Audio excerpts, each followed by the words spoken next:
नमस्कार, मैं हूं आपके साथ दीपाली। आप देख रहे हैं जी उत्तर प्रदेश उत्तराखंड। बात करेंगे एसपी कांग्रेस में गठबंधन या लठबंधन। लोकसभा चुनाव का ऐलान कभी भी हो सकता है। सभी पार्टियों ने अपनी अपनी तैयारियां युद्ध स्तर पर कर दी है, लेकिन यूपी में INDIA गठबंधन में सहयोगी सपा और कांग्रेस के बीच अभी तक सीट शेयरिंग पर बात नहीं बन पाई है।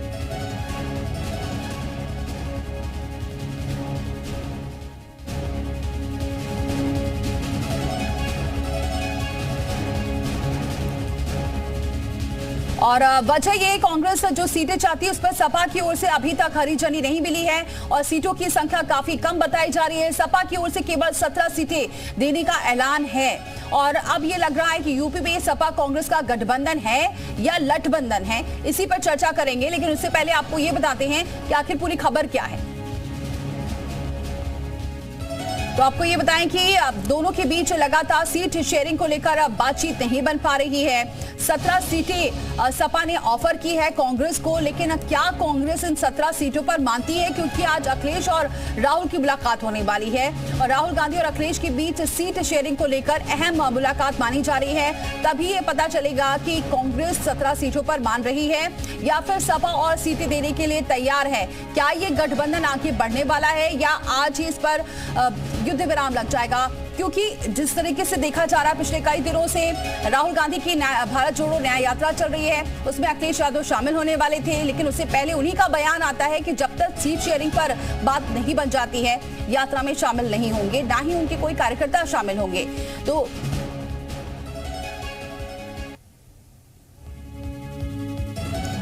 तो अब खबर आपको बताएं, आज राहुल गांधी और अखिलेश यादव की मुलाकात होने वाली है। सीट शेयरिंग के मुद्दे पर बन सकती है बात। अखिलेश का कांग्रेस को जो ऑफर है वो 17 सीटों का ऑफर है। सपा ने 17 सीट का ऑफर दिया है कांग्रेस को। अब इस पर सहमति क्या कांग्रेस जताती है या नहीं, सीट बंटवारे के बाद ही न्याय यात्रा में जाएंगे अखिलेश यादव। आज मुलाकात होने वाली है राहुल गांधी और अखिलेश यादव की सीट शेयरिंग को लेकर, जिसको लेकर लगातार पेच फंसा हुआ है।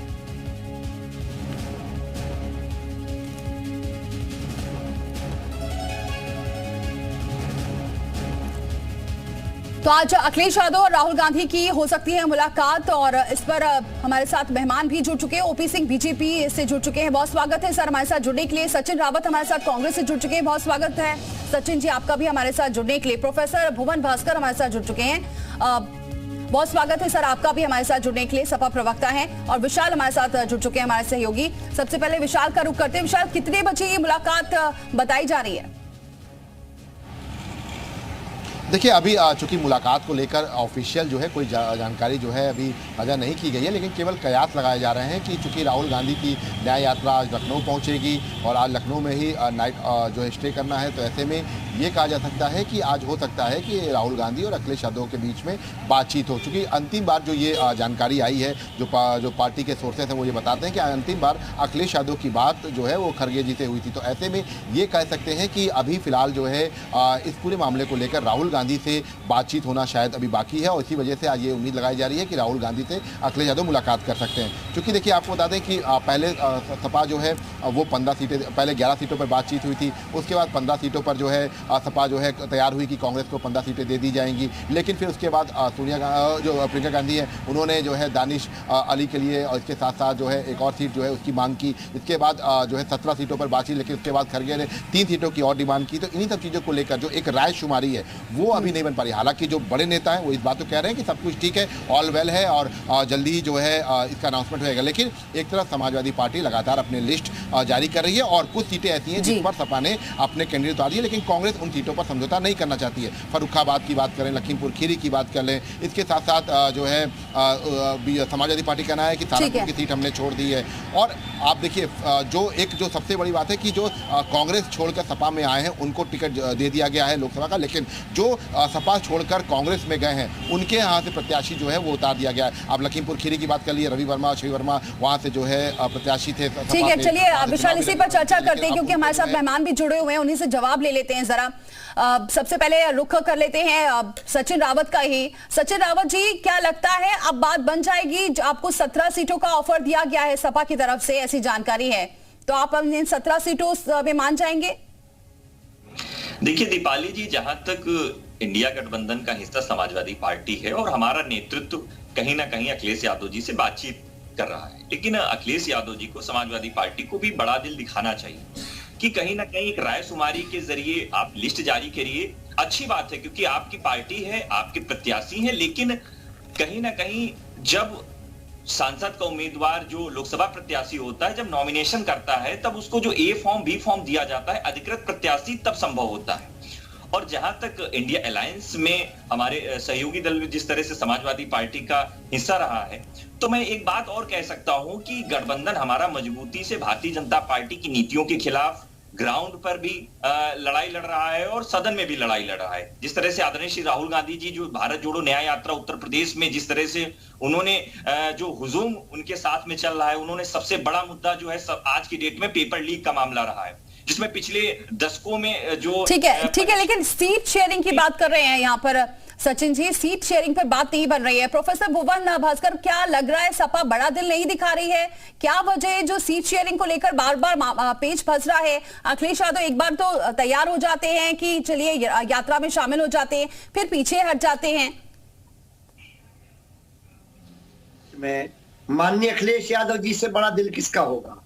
माननीय अखिलेश यादव जी ने बड़ा दिल बन करके विधानसभा चुनाव में पहले कांग्रेस के साथ गठबंधन करने का काम करा, फिर बहुजन समाज पार्टी के साथ करने का काम करा, फिर छोटे दलों के साथ काम करने का काम करा, और ऐसे विधायक का चुनाव हारने वाले उनको भी एमएलसी बना दिया, 8 विधायकों के लोगों को राज्यसभा बना दिया। तो भारतीय राजनीति में जो हमारे साथी कह रहे हैं अखिलेश यादव जी से बड़े दिल का व्यक्ति कोई नहीं है। और निश्चित तौर पे आज हम किस कांग्रेस और हम लोग क्यों इकट्ठा आना चाहते हैं, वो लड़ाई है जो माननीय अखिलेश यादव जी ने पूरे देश को सूत्र दिया है।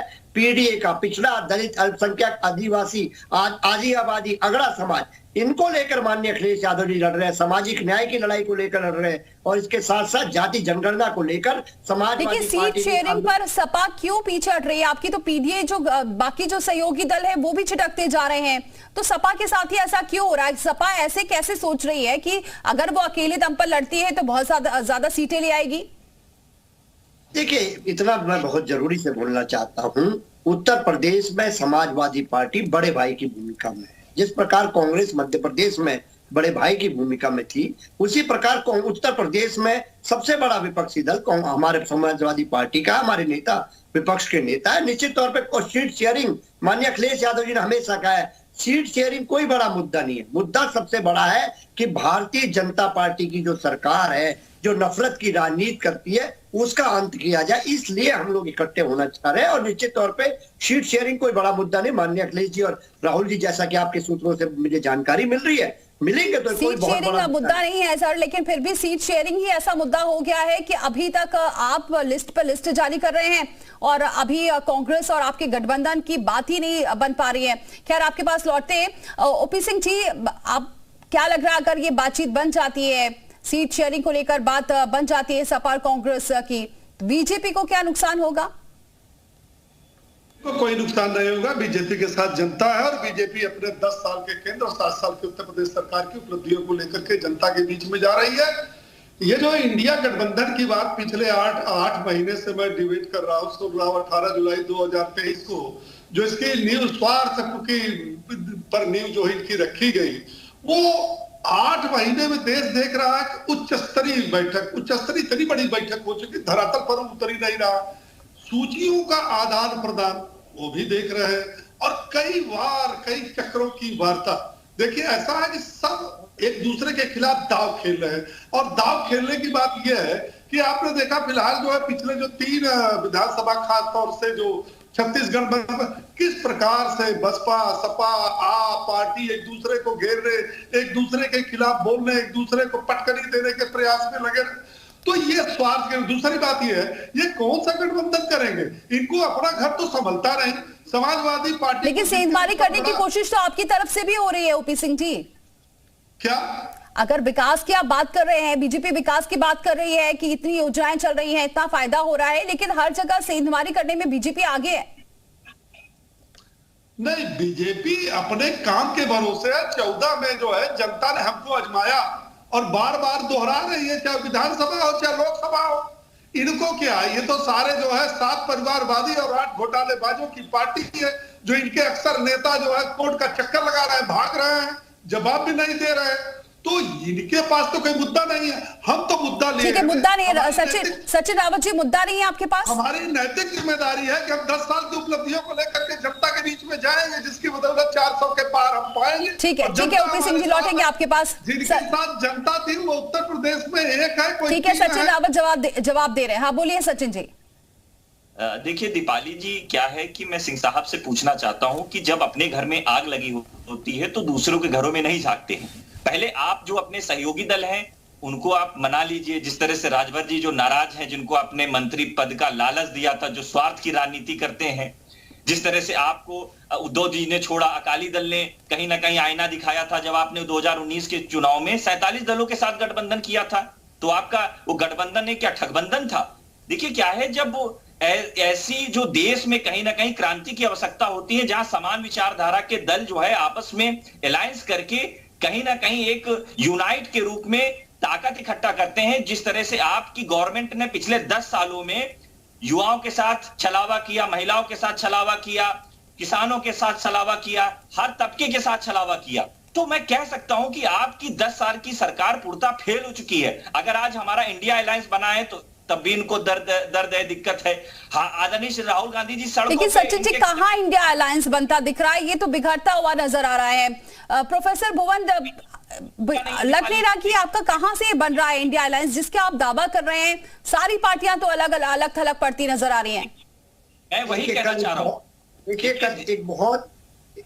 कल एक बहुत गंभीर आरोप मैं राजभर जी को सुन पा रहा था। उन्होंने कहा था अगर मुझे मंत्री नहीं बनाया तो मैं तो आचार संहिता भी नहीं लड़ने दूंगा। कल उनका बयान पूरे देश में वायरल हो रहा है। तो आज किस स्थिति पे आज भारतीय जनता पार्टी है, उनकी ओर तो करिए। हम लोग तो बातचीत कर रहे हैं, सूची जारी कर रहे हैं, लेकिन यहाँ तो जी प्रोफेसर भुवन जी, लेकिन फिर भी बीजेपी कहाँ है? अभी आप तो अपनी ही पार्टी से नहीं जोड़ पा रहे हैं, एक दूसरे से सीट शेयरिंग पे ही मामला फंस रहा है। ओपी राजभर को तो छोड़िए, ये उनकी बात है, वो अपना कर लेंगे, लेकिन सबसे बड़ी बात तो आप कैसे लड़ पाएंगे बीजेपी से जब आप आपस में ही नहीं सुलझा पा रहे हैं मामला? वो उसी विषय को तो मैं आपसे कह रहा हूँ। हम लोगों की तो बातचीत चल रही है, हम लोग मिल रहे हैं, सूची दे रहे हैं, लेकिन भारतीय जनता पार्टी में क्या हो रहा है? भारतीय जनता पार्टी तो एक फरमान जारी कर दी, तुगलकी फरमान जारी हो जाता है माननीय अमित शाह और मोदी से। आप देखिए ना कैसी हालत है इनकी। माला में राजनाथ सिंह जी को नहीं आने देते, मंच में हाथ पकड़ के नड्डा जी को बाहर कर दिया जाता है। क्या पूरे देश? चलिए ठीक है, मेरे पास समय कम है, इसलिए बहुत बहुत शुक्रिया आप सभी का हमारे साथ जुड़ने के लिए, अपना समय देने के लिए।